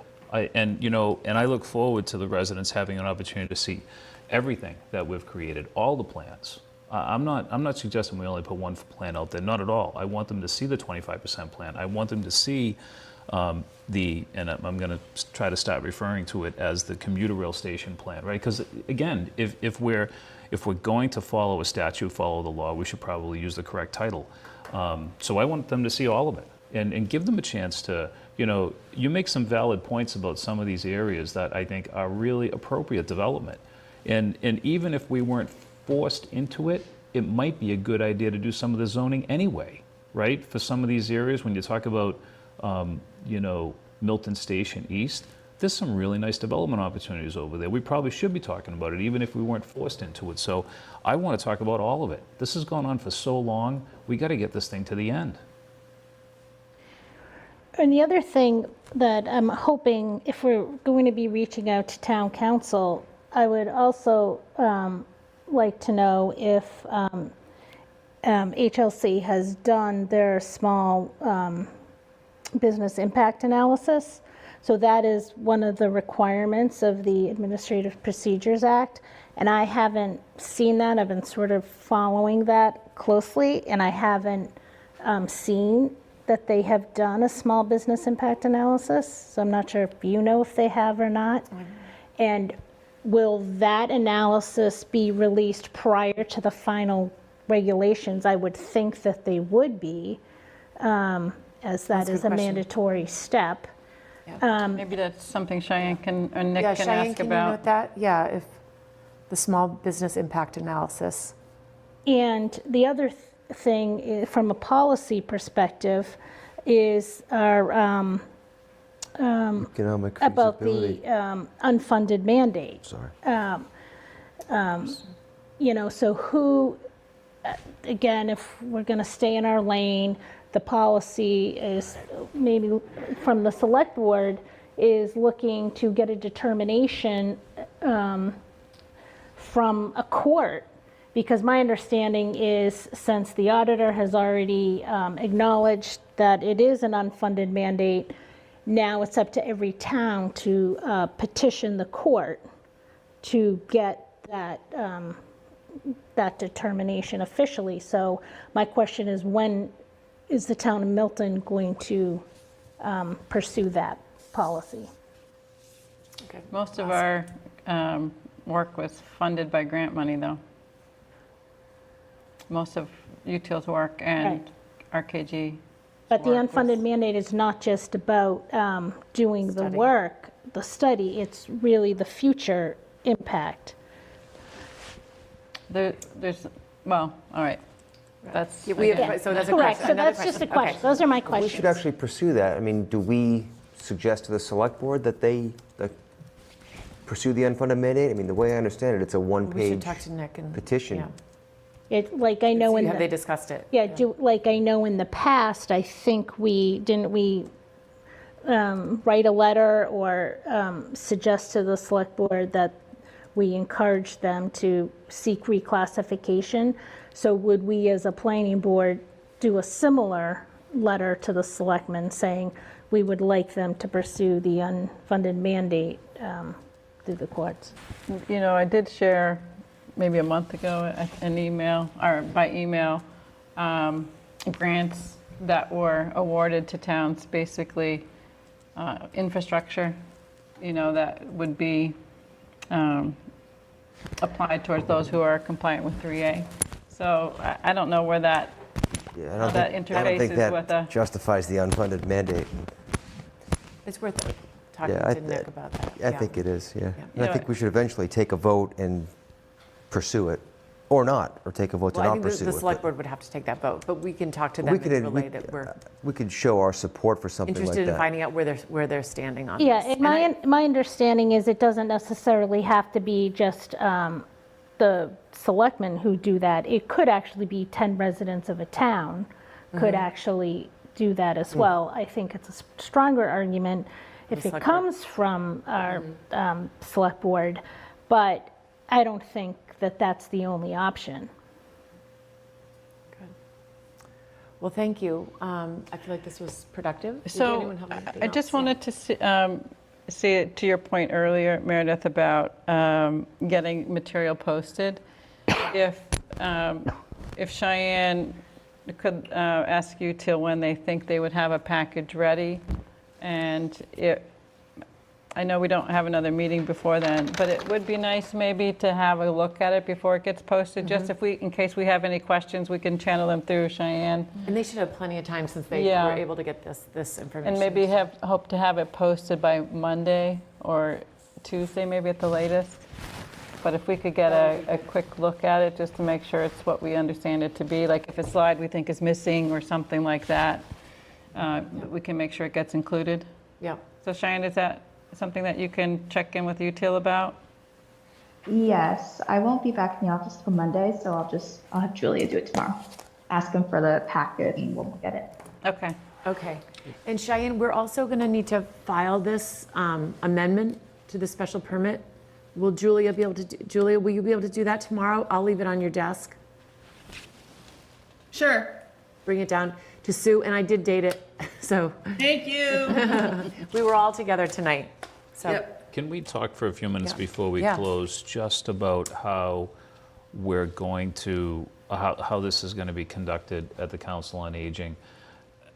I mean, we all know some of this is hard to follow. You know, the maps are hard to read. People can't discern where is the street that I live on, right? I mean, so how, maybe in advance of that, we don't have to get into the details of it today, but I think this is something that's going to be really important. It's how this is all communicated. I know UTIL is going to lead the way, but the visuals are really important. And I'm not sure if we're going to be adequately able to do that. I don't know. But I think the large screen at the Council on Aging is a lot bigger than Yeah. this, which is beneficial. I think that Zoe's very skilled at presenting complex information. I'm not worried about her. I'm more worried about the technology, the Yeah. clarity of the screen, whether people can actually read it. That's not that crisp, that screen. So we may just be a bit limited in that way. Maybe we could ask if handouts, that's what I was going to say, I printed. mean, I Or have even, this, but I don't think they have to be 11 by 17. I think they could be 8.5 by 11. It might be a little bit, it might be helpful for people if we had, some posted, large, you happen to print everything, which is great. You have an advantage because I know you've got all the equipment to print whatever you want, whatever size, you got all that going, I get it.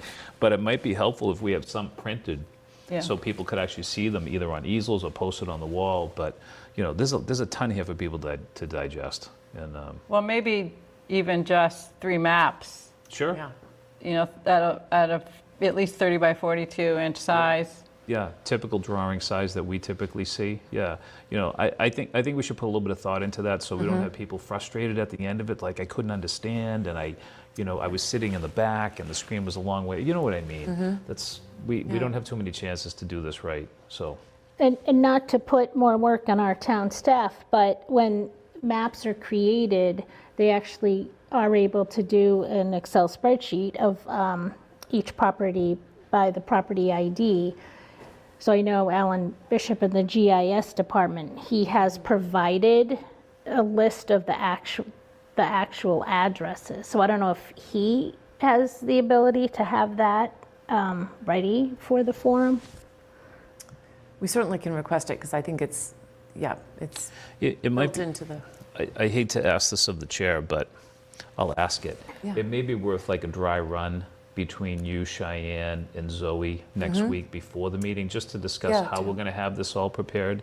And have the presentation sent to us all so we can sort of Sure. review it Yeah. to see if there's anything. I know Tom has a couple of things that he was saying, should be added or, certain little changes in the presentation itself. But if we have it all sent to all of us, if there's anything, you can send it, comments to Cheyenne.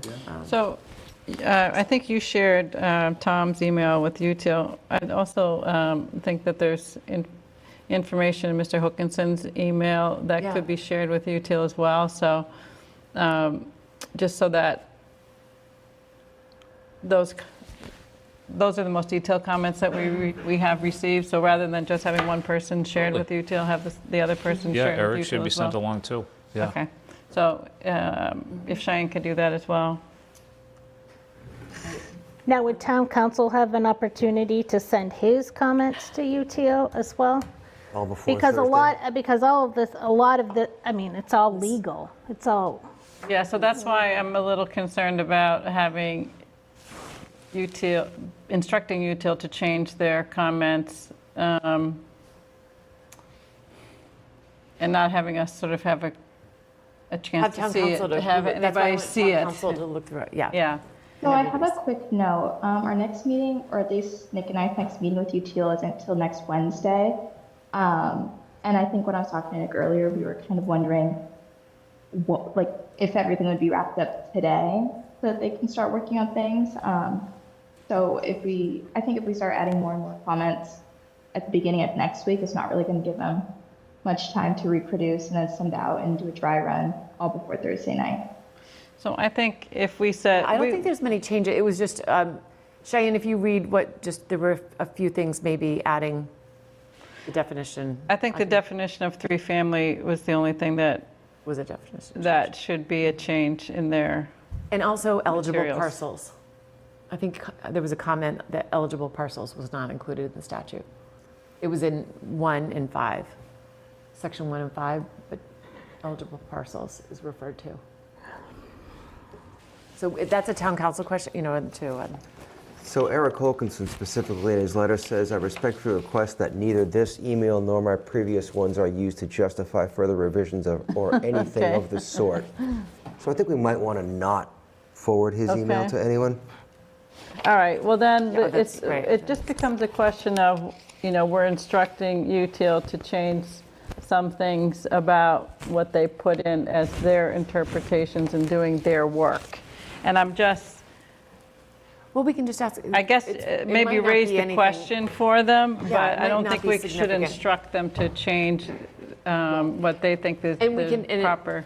And if it's in the presentation for Thursday, certainly we could change it before we submit anything to HLC. Now, does UTIL, maybe we should have asked this a year and a half ago before we awarded them the contract, but do they have an attorney that reviews all of this in their firm? No, I think it's, I don't know if they do or not, but I know they've been working with HLC now for probably 2 or 3 years, so they run, I At know that HLC, they're not attorneys. they have attorneys within HLC.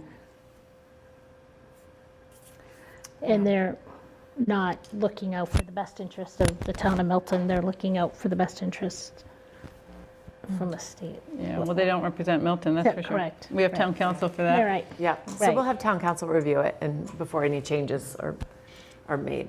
So Yeah, certainly. I guess that's, That's what you're saying. yeah, before we ask UTIL to make changes, Yep. let's have town council Address address yeah, it. Tom's comments.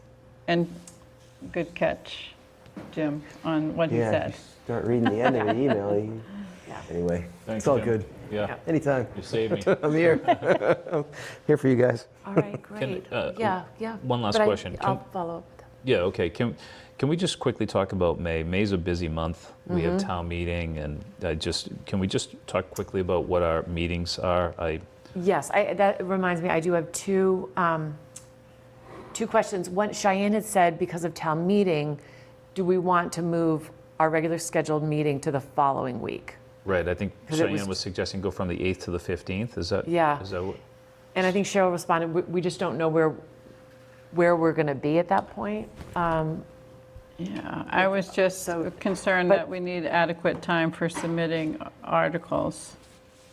So that's, But I know that was you want all. to get your, So when is get town things meeting? scheduled. So we'll have our meeting, our next meeting will be on the 17th for the forum, and then the 24th. Right. And then our regularly scheduled meeting would be the 8th, but we will have had town meeting 5, 6, 7, the Yeah. previous days.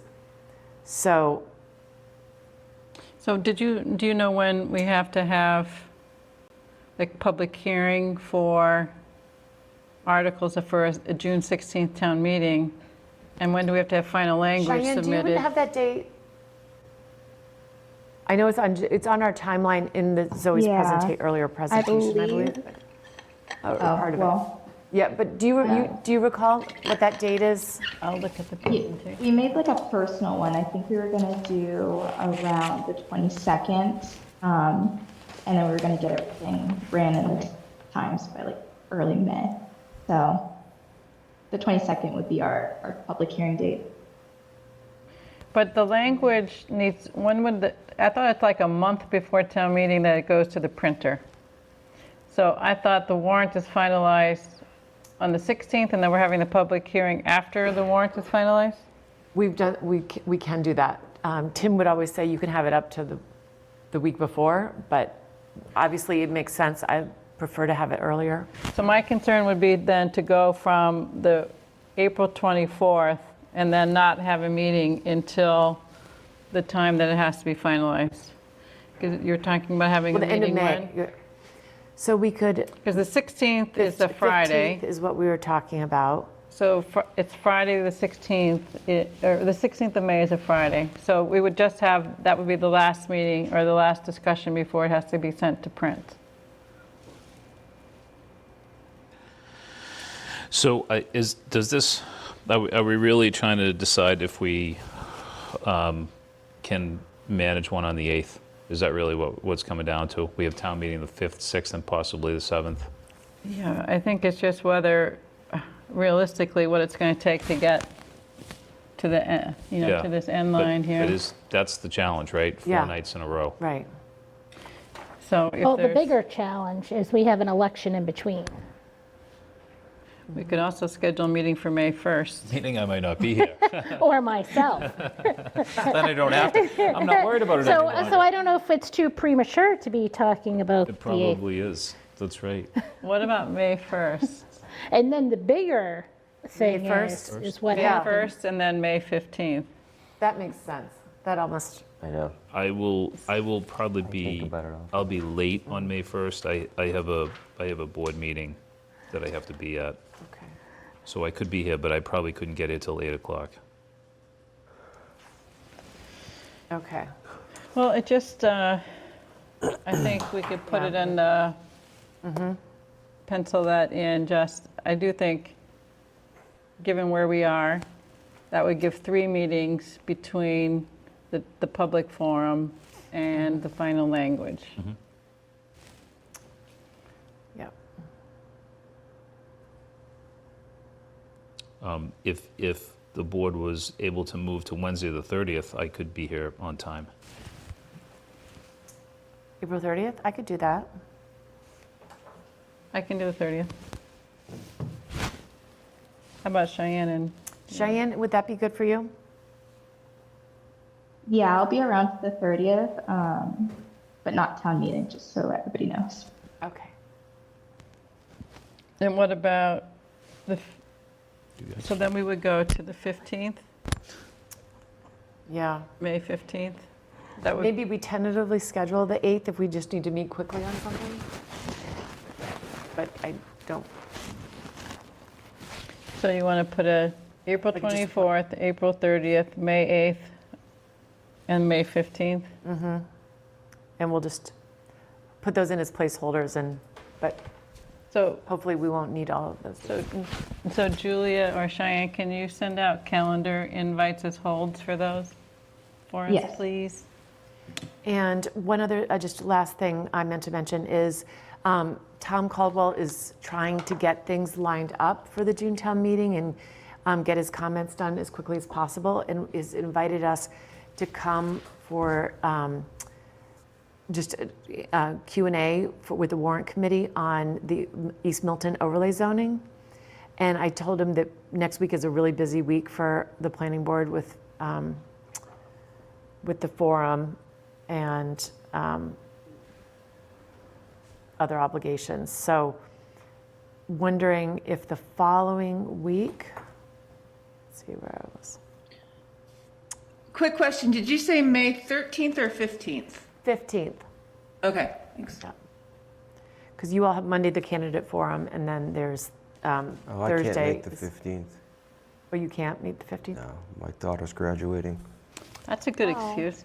That's a hell of an excuse. So she's getting her undergrad on great. Thursday and her graduate on Friday. Wow, good Would for you her. want to Congrats. move? Oh, that's awesome. Would you want to move to the 14th? We have, May 14th I have instead of the 15th? another meeting that night. Well, you guys can meet without me. It's not the end of the world if I miss one. Seems like we're pretty crunched for time. That should be pretty close to finalizing too, so.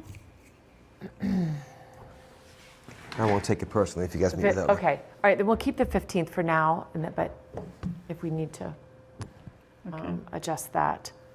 So, Did you say the 14th would work for you if we move to the 14th, though? I could do the 14th, yeah. I think Cheryl can't do the 14th. Oh, you can't do the 14th, okay. Thank you, though. Unless I try and move another meeting, but So I'm sorry to move all over the place, but could we all get together for the 13th? I mean, It would just be a couple of days in between. I could do that. Would that be all right, though? oh, you mean the 13th The and the 8th. 15th? No, the 8th is a Yeah. Thursday, and it's Well, just a couple of days. I guess our alternative is to Yeah. meet on the 14th and you're not present, or meet on the 15th and Jim's not present, but if all of us can be I can meet present for the Okay. 13th? Yeah. I can do Sure. that. Cool. Thank you. I mean, there's adequate space to sleep. Yeah. I suppose we could move in up here too, right? A little bunk room. Heard the food's good. Okay, so Julia, and Cheyenne, we then will have our meeting on the 24th of April, the meeting on the 30th of April, and then May 8th, and then May 13th. And then is the 22nd still the public hearing? May 22nd? And that we Yes. would, yeah. Didn't you say May 1st we have a meeting too? We moved that to the 30th, April 30th. So can you just So, yeah. review those dates again for anybody who might be interested in? Yes, so 4/24, 4/30, May 5/8, 5/13, and then a public hearing on 5/22. And the public hearing is just on the MBTA community zoning, right? Correct. Well, actually, you know, we we already could do doing our that? other, We we need our, could do our other articles. because we're going to Yeah, have the East Milton. 22nd is going to be floodplain, East Milton Square, and Okay, we'll do all MBTA. three. Okay, The that floodplain, that's okay. good. Okay. Is that enough time for all three? We've had a lot of process on the East Yeah. Milton Square, right? Yes. So what are we fitting on the 22nd? East Milton Square and what else? The Floodplain. the floodplain, Floodplain. which is, yeah, Okay. okay. All right, and then, sorry, just to go back again, so for the warrant committee, again, this would be open to all, whoever could make it. They just, Tom Caldwell just asked that we could give him a date. So next week, I told him probably wouldn't be good, but the week of the 21st, 22nd, we've got our meeting on the 24th.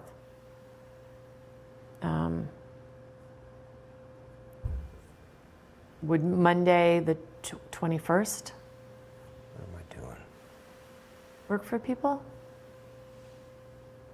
To go, if whoever wants to go to the warrant committee, What time would that be? 7 PM? I can't. That's it, don't worry about it, yeah. Yeah. Mondays I know are tough, or Tuesday. I mean, I if have you a- want to go, but, It's not I about think- that. I have a campaign. For my campaign, it's Steel and Rye. Oh, You're that's- wel- I'm you're sorry. welcome- You're welcome to come. if I'm you'd like sorry, to. that's, yeah, of course, I'm, I assume you won't be there now. yeah, I know, that's, Plug it. yeah, done. no, that's. So let's do the 20 22nd then. The 22nd? Ask if they can do the 22nd. 22nd is Earth Day, and that's my daughter's 24th birthday. Oh, I can't do the 23rd, and we have a But, meeting on the 23rd. So I guess, Meredith, you can, this is Talk to for the Tom. East Milton. this is for East Milton overlay, just to give them sort of a run And did we already talk with them about that? I did. I went and Yeah. just sort of gave them an overview. This was, I think they're taking a deeper dive in because they were so deep in everything else. Okay. Well, Of all the days, I can go by maybe myself, but- maybe the 22nd, or I could be later. So, Yeah. they start at 22nd 7. would be better for me. Let's do this 22nd. And Maggie, you could, if you can't make it, don't Yeah. worry. That's, okay. What So- time is that at? That's at 7 PM, Okay. Ken? But again, I know It's all right. See if I can do it. these are a lot of meetings, but I'll tell him at least, and we'll post that as a public meeting for April 22nd. Warrant committee. Okay. So I think that's, Cheyenne, did you have anything else? No, I did not have anything else. So we can let Milton Access TV go home early tonight. Anything else? We're just filled up. If there's anything else from, No, Matters? not for me, no. okay. Okay, great. So I would entertain a motion to adjourn. I'll make a motion to adjourn. Is there a second? I will second. All in favor? Aye. Good night.